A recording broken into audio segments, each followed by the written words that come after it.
Hello farmers, जय शिवराय। मैं हूँ योगेश, आपका the Agri Brothers YouTube channel में स्वागत करता हूँ। फर्स्ट ऑफ ऑल, लास्ट एक महीने से अपना वीडियो नहीं आ पाया था, इसलिए एक्सट्रीमली सॉरी। क्योंकि हम वियतनाम टूर के लिए गए थे। वहाँ पे हमने ड्रैगन फ्रूट के बारे में बहुत कुछ सीखा, जाना, नई नई कुछ चीज़ें सीखी। वो हम आपके साथ शेयर करना चाहते हैं, तो इसी के ऊपर ये वीडियो रहने वाला है। तो सबसे पहले वो तो न्यूज़ है ही, बट देख सकते हैं ये हमारे ड्रैगन फ्रूट का जो फूल है, अपना गुजरात का प्लॉट, उसमें फूल आना चालू हो गया है। लगभग मैंने आपको दिसंबर के जो वीडियो था दिसंबर में हमारे प्ले लिस्ट में देख सकते हो आप कि दिसंबर में मैंने आपको प्रॉमिस किया था कि हम मई में आपको फ्लावरिंग ला के दे देंगे एटलीस्ट। बट ये जो देख सकते हो अप्रैल में फ्लावर आना चालू हो गया है। तो थोड़ा क्लाइमेट का भी मेहरबानी है। और दूसरी बात क्या है कि अपनी मेहनत भी थोड़ी रंग ला रही है। तो एटलीस्ट पूरे अप्रैल के लास्ट वीक में अपने पूरे प्लॉट में बर्ड्स निकलना चालू हो जाएगा, फूल निकलना चालू हो जाएगा। तो ज़्यादा देर न करते हुए अपन डायरेक्ट पॉइंट पे आते हैं। तो आप ये इस सेशन में या ड्रैगन फ्रूट वियतनाम टूर के जो सेशन हम कंडक्ट करने वाले, वीडियो बनाने वाले, उसमें हम कौन कौन से टॉपिक कवर करने वाले ये मैं आपको ओवरव्यू करा के दे देता हूँ। और उस ओवरव्यू से आप क्या करेंगे, एक एक दो दो तीन तीन टॉपिक जितने जितने 10 10 15 15 मिनट के बनेंगे, वैसे वैसे टॉपिक कवर करते चलेंगे। तो चलो, कौन कौन से टॉपिक कवर करने वाले ये देखते हैं। उसमें सबसे पहला पॉइंट आएगा कि वियतनाम टूर नाम से आएगा। तो वियतनाम में हमने वियतनाम टूर ही क्यों चॉइस किया था बाकी अदर कंट्री के बजाय, वो हम उसमें डिटेल में जानेंगे। उन वियतनाम का जीडीपी किस तरह से कंट्रीब्यूट होता है, ड्रैगन फ्रूट कितना कंट्रीब्यूट करता है जीडीपी में, वो दिखाएंगे या बताएंगे। दूसरा पॉइंट उसमें कवर करेंगे कि अपन उनका प्रोडक्शन किस किस तरह से लेते हैं और एक्सपोर्ट किस तरह से करते हैं, एक्सपोर्ट का क्या रोल रहता है, प्रोडक्शन का क्या रोल रहता है। तीसरा पॉइंट हम उसमें ये करेंगे कि वहाँ की जो रिसर्च इंस्टीट्यूट है, साउथर्न रिसर्च हॉर्टिकल्चर इंस्टीट्यूट, वो उस इंस्टीट्यूट के बारे में थोड़ा हाईलाइट करेंगे आपको। और नंबर 4 का जो रहेगा तो वहाँ का मतलब वियतनाम का क्लाइमेटिक फैक्टर क्या है, या जिसकी वजह से वो 12 महीने प्रोडक्शन ले पाते हैं। तो क्लाइमेट कुछ असर करता है, नहीं करता है, तो करता है तो कौन से फैक्टर उस पर असर करते हैं, वो भी अपन डिटेल में जानेंगे। पहले पॉइंट में ये कवर कर लेंगे अपन 4 पॉइंट। दूसरा टॉपिक जो हम उसमें कवर करने वाले हैं, दूसरे टॉपिक में हम कवर करने वाले हैं कि उसमें वैरायटीज़ कौन कौन सी यूज़ की जाती है, या कौन कौन से टाइप के ड्रैगन फ्रूट वहाँ पे ग्रो किए जाते हैं, वो अपन थोड़ा डिटेल में जानेंगे।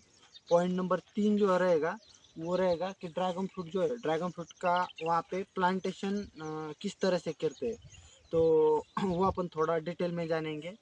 वहाँ पे प्लांटिंग मटेरियल कौन सा यूज किया जाता है, प्लांटेशन का डिस्टेंस किस तरह से लिया जाता है, क्या आइडियल डिस्टेंस रहना चाहिए, कौन सी मेथड लेनी चाहिए, वो थोड़ा अपन डिटेल में जानेंगे पॉइंट नंबर 3 में।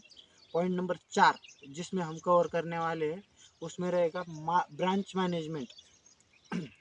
फिर से बोलते हो, ब्रांच मैनेजमेंट एंड प्रोडक्शन और यील्ड कह सकते हो आप।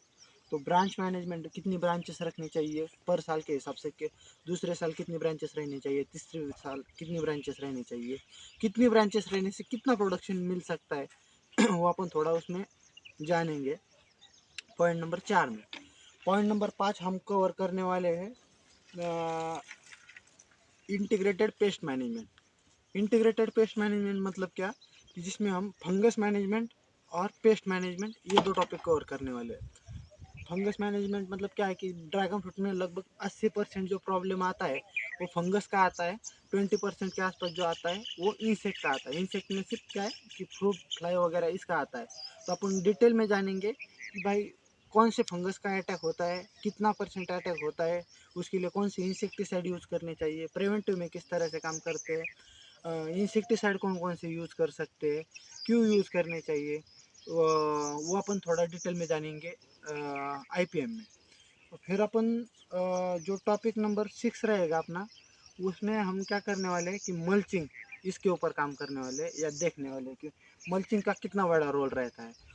मैं आसम मतलब अभी डायरेक्ट बता देता हूँ, मल्चिंग अगर ठीक से नहीं होगा ना तो आप ऑफ सीज़न तो छोड़ दो, मेन सीज़न भी ठीक से कैच नहीं कर पाओगे अगर आपका मल्चिंग ठीक से नहीं होगा। तो मल्चिंग के ऊपर एटलीस्ट मुझे लगता है एक पूरा डिटेल वीडियो भी बना देंगे अपन, ट्राई करेंगे इसमें पूरा वीडियो बना देंगे। तो मल्चिंग में एक ऑर्गेनिक मल्चिंग है, एक इनऑर्गेनिक मल्चिंग है। तो इनऑर्गेनिक मल्चिंग के डिसएडवांटेजेस हम उसमें कवर करेंगे, और ऑर्गेनिक मल्चिंग में आप क्या क्या यूज़ कर सकते हो, कौन कौन से मैंने वियतनाम में देखे या इंडिया में, या हम खुद हमारे फार्म पे कौन कौन से रिसोर्सेज यूज़ करते हैं, वो अपन कवर करेंगे। उसके बाद आपको मैं सीधी बात बता देता हूँ कि जितना मैं 2 साल में पिछले नहीं सीखा हूँ ड्रैगन फ्रूट में, या आगे के 2 साल भी नहीं सीख पाता, उतना मैं ड्रैगन फ्रूट का उन लोगों से उतना सीख के आया हूँ, या मुझे कुछ चीज़ें नहीं पता चली है, तो मैं थोड़ा आपको हाईलाइट करके बता दूंगा। तो डेफिनेटली आपको ये सेशन पसंद आएगा। तो ये वाले टॉपिक हम आगे कवर करते चलेंगे। तो अभी टॉपिक को चालू कर देते हैं। पहला टॉपिक जो था, हमने ड्रैगन फ्रूट में वियतनाम टूर ही चॉइस क्यों किया था, वियतनाम कंट्री क्यों चॉइस किया था। तो पहला पॉइंट आता है उसका क्लाइमेट का। तो उसका जो क्लाइमेट जो है ना वियतनाम का, वो अपनी तरह ही है। मैं गया था लगभग 28 मार्च को गया था, 7 अप्रैल तक था मैं वहाँ पे। तो उन 9 दिनों में मैंने ये ऑब्जर्व किया था कि वहाँ का टेम्परेचर जो है ना इंडिया की तरह ही है। टेम्परेचर के बारे में देखेंगे तो टेम्परेचर वहाँ पे लगभग 37-38 तक था दोपहर के टाइम पे, same like Indian climate. But वहाँ पे ह्यूमिडिटी ज़्यादा है। जो आप देखोगे अभी की कंडीशन में इंडियन क्लाइमेट में समर में ह्यूमिडिटी कितनी है, 50 से 60% तक रहती है, 50 से 55 तक बस समर में। बट आप वियतनाम में देखोगे ना तो अभी की कंडीशन में ह्यूमिडिटी वहाँ पे लगभग 70 to 75% ह्यूमिडिटी अभी भी है समर के टाइम पे। और जो रेनी सीजन आता है वहाँ पे तो लगभग 90 के आसपास चली जाती है ह्यूमिडिटी। तो ह्यूमिडिटी फैक्टर बहुत असर करता है। ह्यूमिडिटी वहाँ की ज़्यादा होने के कारण अभी भी वहाँ पे प्रोडक्शन चालू है। जो ऑफ सीजन जो प्रोडक्शन लेते हैं उस पर ह्यूमिडिटी बहुत मैटर करती है। तो देखते हैं, ह्यूमिडिटी का तो मैंने आपको पॉइंट क्लियर कर दिया है, टेम्परेचर का भी कर दिया है, क्लाइमेट के बारे में हो गया है। तो अभी बता देता हूँ जीडीपी के बारे में। जीडीपी वियतनाम का ड्रैगन फ्रूट सेक्टर 60% कॉन्ट्रीब्यूट करता है। जीडीपी 60% करता है, मतलब पूरा ड्रैगन फ्रूट फार्मिंग नहीं, 60% ड्रैगन फ्रूट सेक्टर कौन सा ये करता है मैं बता देता हूँ। ड्रैगन फ्रूट सेक्टर में उनका ड्रैगन फ्रूट प्रोडक्शन आ गया, ड्रैगन फ्रूट प्रोसेसिंग आ गया, ड्रैगन फ्रूट एक्सपोर्ट आ गया।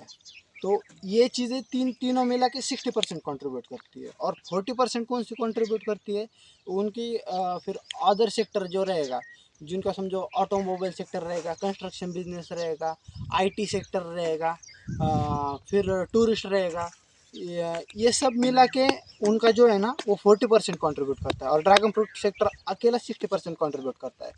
तो ये एक वैलिड रीज़न था जिसके कारण हम वो देखने के लिए गए थे वियतनाम, टूर हमने कंडक्ट किया था। फिर उसके बाद आता है उनका प्रोडक्शन और एक्सपोर्ट। तो प्रोडक्शन उनका 12 महीने चलता है, और एक्सपोर्ट भी वो 12 महीने करते हैं। तो उनका जो 60% जीडीपी आने का कारण ये भी था कि 12 महीने वो प्रोडक्शन लेते हैं, 12 महीने एक्सपोर्ट करते हैं। क्लाइमेटिक फैक्टर हो गया, जीडीपी हो गया, एक्सपोर्ट के हो गया। वहाँ पे हम गए थे, जिस बंदे के पास हम मिलने गए थे वो लगभग 50 से ज़्यादा कंट्रीज़ में एक्सपोर्ट करता है। वो ड्रैगन फ्रूट सिर्फ ओनली ड्रैगन फ्रूट यूज़ करता है, और वो मतलब सिर्फ प्रोसेस करके नहीं बेचता था, बट डायरेक्ट फार्म से जो ड्रैगन फ्रूट आता था उसको कूल करके स्टोर करके फिर बेच देता था। लगभग 50 से ज़्यादा कंट्रीज़ में वो अकेला बेच देता था।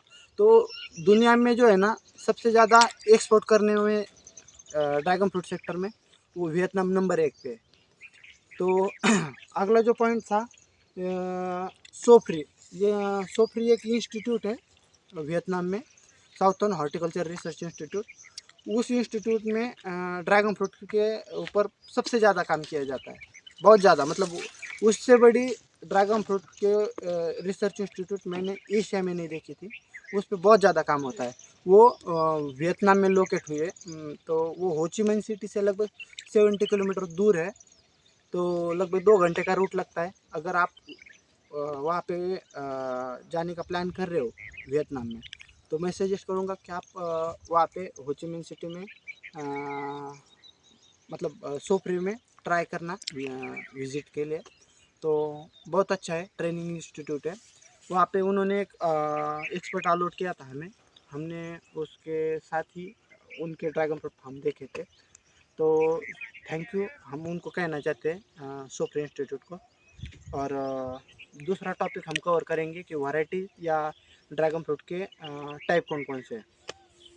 तो वहाँ पे जो है ना ड्रैगन फ्रूट की 4 कलर में काम किया जाता है।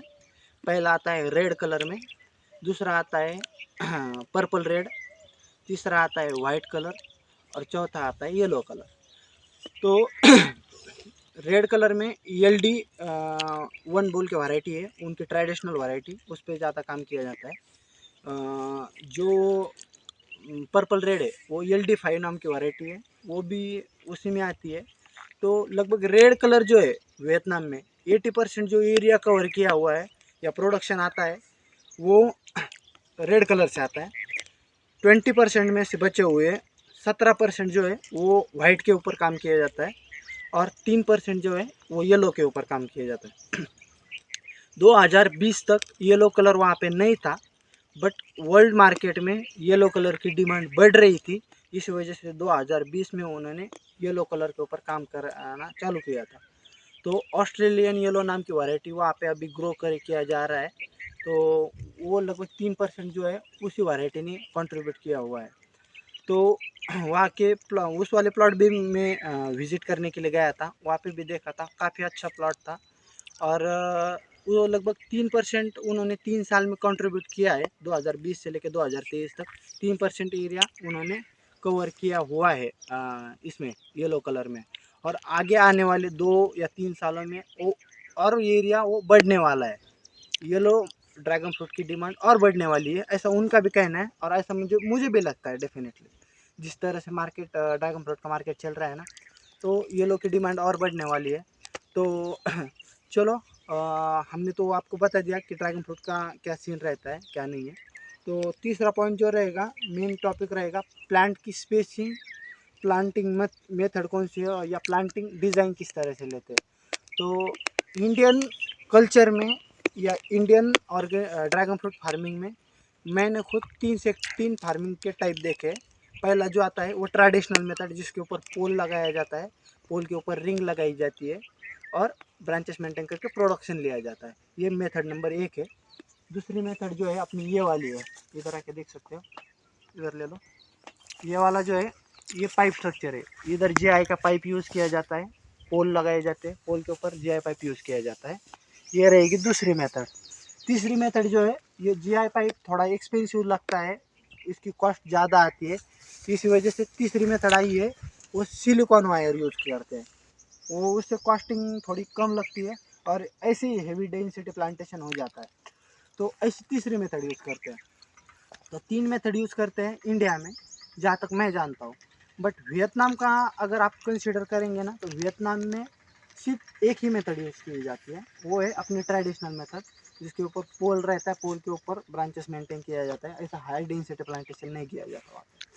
तो पोल लगाते हैं, तो पोल के ऊपर कितने कटिंग लगाए जाते हैं या उनका डिज़ाइन किस तरह से रहता है, प्लांटेशन स्पेसिंग किस तरह से रहता है, तो वो अब देख लेते हैं। वहाँ पे जो है ना एक पोल के ऊपर 4 ही कटिंग लगाया जाता है, 4 ओवर से बराबर जैसे अपन लगाते हैं।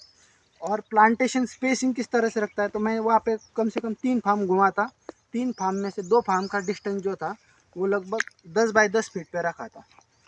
प्लांट टू प्लांट डिस्टेंस रखा था 10 फीट और रो टू रो रखा था 10 फीट। और एक फार्म ऐसा था जिसका plant to plant distance 10 feet का था और रो टू रो डिस्टेंस था 12 फीट का। तो मान के चलो मोटा मोटा अगर आप 1 एकड़ का कंट्रीब्यूट करके चलोगे तो 1 एकड़ में लगभग 350 आपके बैठने चाहिए एवरेज। अगर 10 बाई 10 के हिसाब से करोगे तो आपके पौधे बैठेंगे लगभग 400 पौधे बैठेंगे आपके। 10 बाई 10 फीट पे आप एक एक रिंग लगाओगे तो मान के चलो आपके 400 पौधे डेफिनेटली बैठ जाएंगे। और आप 10 बाई 12 के हिसाब से करोगे तो 325 से 330 पौधे आपके बैठ जाएंगे। एक मिनट। तो देख सकते हो कि आगे वाला जो पॉइंट जो रहेंगे वो अपन अगले टॉपिक में कवर करेंगे। तो होपफुली आपको ये वीडियो या ये ये जो टॉपिक है कवर मतलब अच्छे लगे होंगे। और ऐसे टॉपिक हम जो आगे वाले हैं वो कवर करते चलेंगे। तो चैनल को लाइक करना, शेयर करना और कमेंट सेक्शन में बताना आपको और कौन सा टॉपिक डिटेल में जानना है, हम वो भी टॉपिक कवर करते चलेंगे। तो मिलेंगे अगले वीडियो में। Thank you.